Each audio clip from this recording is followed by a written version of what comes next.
Assalamualaikum warahmatullahi wabarakatuh. Perkenalkan, nama saya Ridwan Fikri dengan NIM 33332402. Di sini saya akan mengerjakan tugas mingguan tutorial statistika 2 pada shift 1.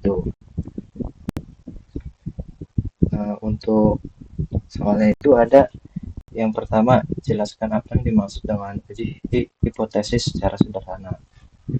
Nah, jadi uji hipotesis itu adalah metode statistik yang digunakan untuk mengambil keputusan berdasarkan data sampel apakah suatu dugaan atau pernyataan hipotesis tentang populasi dapat diterima atau ditolak. Secara sederhana, uji hipotesis membantu kita menentukan apakah suatu klaim benar atau tidak dengan menggunakan data yang tersedia. Untuk selanjutnya, nomor 2, sebutkan dan jelaskan langkah-langkah dalam melakukan pengujian hipotesis. Nah, langkah-langkah untuk melakukan uji hipotesis itu ada 6. Yang pertama tuh menentukan hipotesis 0 dan hipotesis 1-nya terlebih dahulu. Hipotesis 0 itu menyatakan tidak ada perbedaan atau pengaruhnya, sedangkan hipotesis 1 menyatakan adanya perbedaan atau pengaruh. Lalu yang kedua, menentukan tingkat signifikansi, biasanya dilambangkan dengan simbol alfa. Nilai tingkat signifikan biasanya ditetapkan sebesar 0,01 atau 0,05 sebagai batas toleransi kesalahan dalam pengambilan keputusan. Lalu yang ketiga itu ada menentukan daerah kritis dan memilih uji statistik, di mana menentukan batas penolakan hipotesis 0 serta memilih metode uji yang sesuai seperti uji Z, uji T, atau lainnya. Yang keempat ada menghitung nilai statistik uji, di mana nilai ini diperoleh dari data sampel dan digunakan untuk membandingkan dengan kriteria pengujian. Yang kelima ada membuat keputusan. Membuat keputusan jika nilai statistik ujinya itu berada di daerah penolakan, maka hipotesis 0 ditolak. Jika tidak berada di daerah penolakan, maka hipotesis 0 gagal ditolak. Yang terakhir, menarik kesimpulan. Hasil pengujian diinterpretasikan sesuai konteks permasalahan. Nah, soal ketiga itu jelaskan perbedaan antara left trial test, right trial test, dan two trial test. Jadi perbedaannya itu left trial test itu biasanya disebut uji sisi kiri. Uji sisi kiri ini digunakan jika hipotesis alternatif atau hipotesis 1 menyatakan nilai parameter lebih kecil dari nilai tertentu, mu kurang dari mu 0. Daerah penolakan berada di sisi kiri distribusi. Lalu ada right trial test, itu uji sisi kanan. Ini itu digunakan jika hipotesis alternatif menyatakan nilai parameter lebih besar dari nilai tertentu, nilai mu lebih besar dari mu 0. Daerah penolakannya berada di sisi kanan. Nah, kalau untuk trial test ini uji dua sisi dari kanan dan kiri. Digunakan jika hipotesis alternatif menyatakan nilai parameter tidak sama dengan nilai tertentu, mu tidak sama dengan mu 0. Daerah penolakan berada di kedua sisi distribusi dan nilai alfa dibagi 2. Lalu yang keempat adalah soal. Berikan 2 contoh pengaplikasian uji hipotesis dalam kehidupan sehari-hari. Nah, untuk contoh pengaplikasian uji hipotesis ini itu ada di dalam industri atau produksi.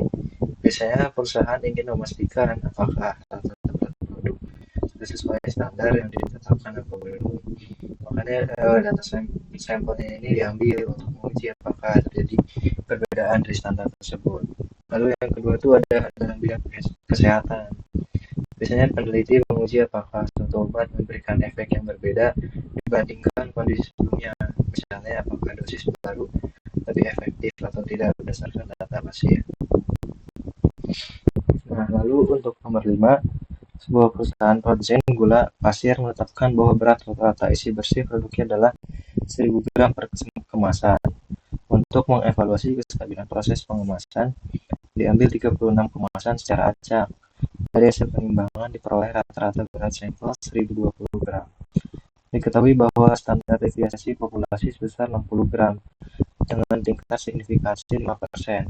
Ujilah apakah berat rata-rata kemasan gula pasir tersebut berbeda dari standar perusahaan.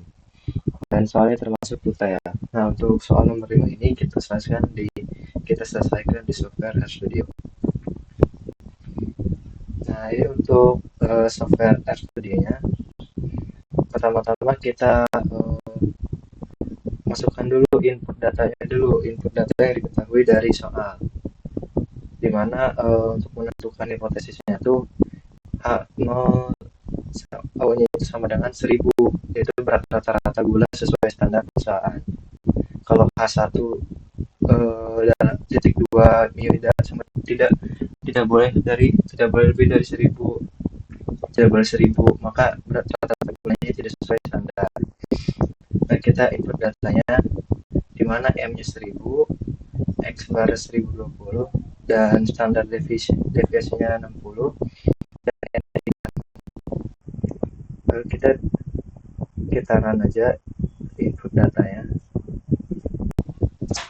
Setelah menginput data, kita mencari nilai statistik uji Z-nya dengan sintaks Z-nya itu sama dengan X bar dikurangi M dibagi sigma atau standar deviasi dibagi akar N.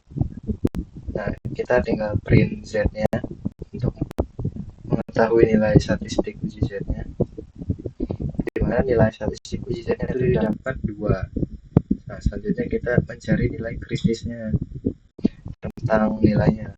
Dengan sintaks kita masukkan dulu alfanya atau tingkat signifikansinya yang tadi 5%, sama dengan tuh 0,05. Lalu Z half alfanya itu sama dengan Q0, 1 dikurangi alfanya dibagi 2. Habis itu kita cari min Z half alfanya sama positifnya untuk mengetahui rentang dari negatif ke positifnya. Lalu kita run aja.